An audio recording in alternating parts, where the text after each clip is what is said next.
It gave us a whole list of what were called budget accounting, little codes with little numbers, talking about each of the services that had to be provided. So we went hunting for these numbers to see where did they come from. We found them in the National Center for Education Statistics Staff Accounting Handbook that was published in 1974. And they matched. Here are some of the Pennsylvania guidelines from the 1992 book, budget number 2143, Psychological Counseling Services.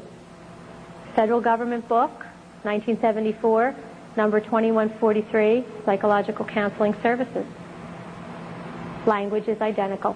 2144, Psychotherapy Services. 2144, Psychotherapy Services.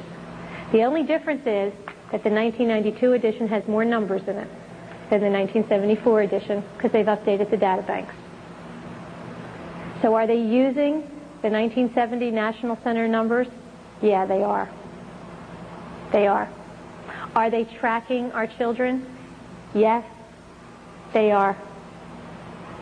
The tracking now is in something called the Express. This is the Express. It's called the Exchange of Permanent Records Electronically for Students in Schools. This is the information that they compile on the children. This says that any education agency, local, state, or national, can access the data without parental knowledge or consent or notification.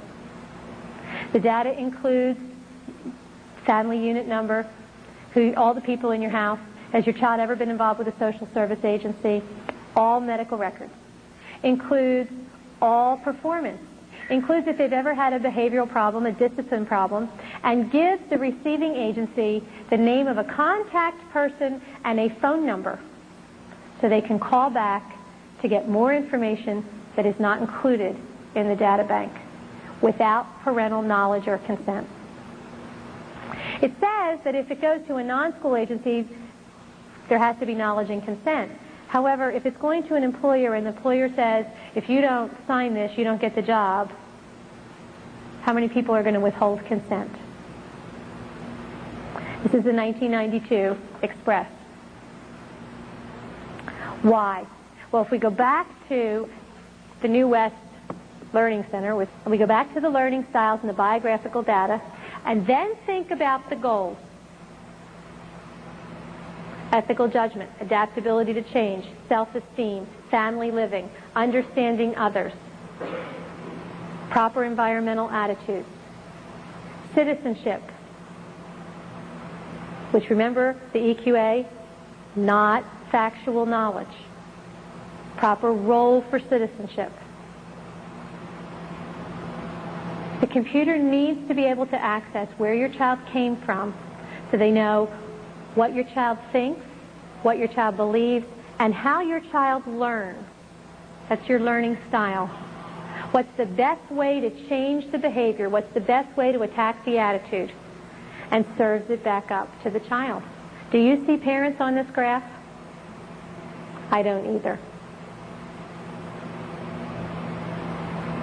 What is the difference between what we had before and what the new regulations are? Before, with the EQA, the state had control down to the district level and could control curriculum planning, which was aimed at targeted subgroups of children. But we had children who did not conform. They said, no, I won't. Outcome-based education does not say the school will teach. It says the student must demonstrate. And through the computer, the control goes down to the individual child. Your child will conform, or they will not move forward. They will meet the goal. So where is it coming from? Where is the driving force?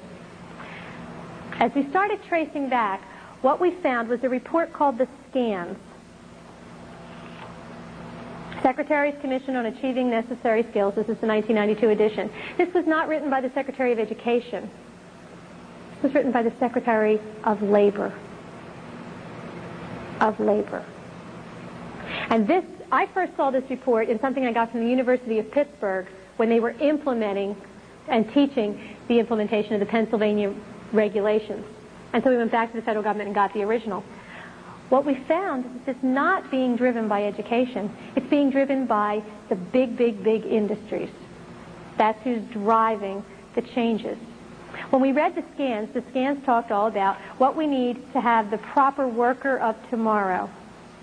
And the children were not referred to as children. They were referred to as human resource material, human capital.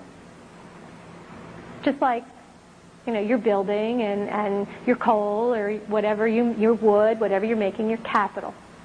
And this is business telling education what business needs or wants in the worker of tomorrow. This report says, well, all these things we're talking about here, the necessary skills, this isn't pie in the sky. We're already doing this. And then they gave us a list of the things that they were already doing. One of the lists that they gave us included a contract called Work Links from Educational Testing Service. This is the resume. This is an electronic computer resume. Jane Smith is pretend. There's her workplace competencies, her interpersonal skills. She takes each test and she has to master the proficiency level, academic. And here's her personal qualities. And she's rated. She only got a good in honesty. Jane Smith is 19. She has not mastered the skills, so Jane Smith is still in high school. This is a high school resume. When I first started debating this issue, I used to say to the press, well, see, this is not the schools will teach, this is the student must demonstrate. So, even if it's a value we agree on, like honesty, should the state be able to set a standard for honesty and test a child's honesty and then deny a child a job or a promotion because they didn't meet the state's honesty standard? It was a joke.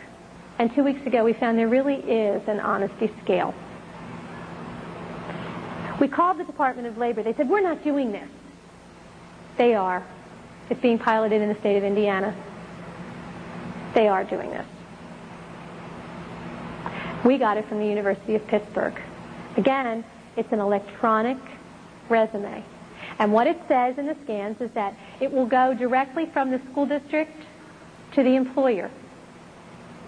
Now, is a lot of this information probably included in your resume now? Yeah, you have personal things from your resume now. But now, you have the right to say, I'm going to use you as a reference because you like me. But I'm not going to use you because you don't like me. And so I'm not using you. We had a bad experience, or I was, a real pain in your class or in your workshop, and so I'm not going to use that person as a resume. We have the right to help shape who sends us on our way. Under this system, it goes directly from the school to the employer. Now, we don't know who rated, on what scale, what it's based on. How come Jane only got a good in her honesty scale? And how come she got an excellent on her self-esteem? What happens in the classroom to the child? What kinds of activities is my child going to be subjected to on a regular basis?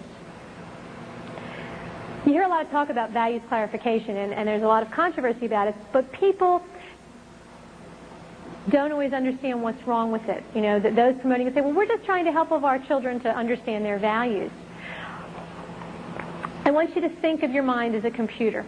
You've all heard the lifeboat story, right? There's 10 people in the lifeboat only holds 9. Who are we going to throw out of the lifeboat? And if I told you that story, all of your minds would start thinking, who am I going to throw out of the lifeboat? The first time I heard the lifeboat story, I was a grad student. My degree's in special ed, so I'm a ringer.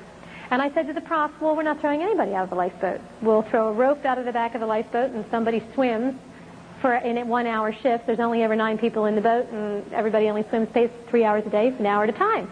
He said, there's sharks in the water. I said, there's a shark back in the boat. And the conversation ended. But I was a ringer, because I knew that he had controlled the universe. He said, who are you going to throw out of your lifeboat? So all of your minds, because that's how all of our minds work, there's the box and there's where we go. Who are you going to throw out of the lifeboat? If I had said to you, come up with a solution to save everybody, you would have thrown a rope out the back of the boat. You would have turned the boat upside down in the water because it's more buoyant, put the baby on the top of the boat, everybody cling to the boat, no problem. Everybody take off all their clothes, because at this point nudity is a little not real important when we're saving a life.